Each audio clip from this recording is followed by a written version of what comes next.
Amazing மூல்டு ஓர் brand. ஒவ்வொரு இதுலேயும் ஒவ்வொரு வெரைட்டி இருக்குது. ரெட்டு, பிளாக்கு, கிரே எல்லாம். ஒரு ப்ளூடூத் வாங்கினீங்கன்னா ஒரு வாட்டர் கன் ஃப்ரீ. சார்ஜிங் பேக்கப்லாம் பக்காவாக இருக்கும். வாட்டர் கன்னுமே அந்த கனமாக வெயிட்டாக உள்ளது.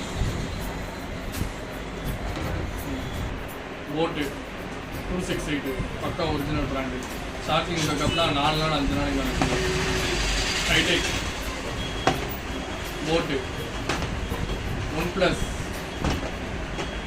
Mode 555 model. Realme 7 colour. Minimum இது எல்லாமே 3 நாள் 4 நாள் பேக்கப் இருக்கும். ஸ்டார்டிங் ப்ரைஸ் 450 இருக்குது. எங்கள் கடை எங்கே அமைஞ்சிருக்குன்னு பார்த்தீங்கன்னா சிஎம் பஜார், Kadainallur, international street opposite சஃபின் mobiles.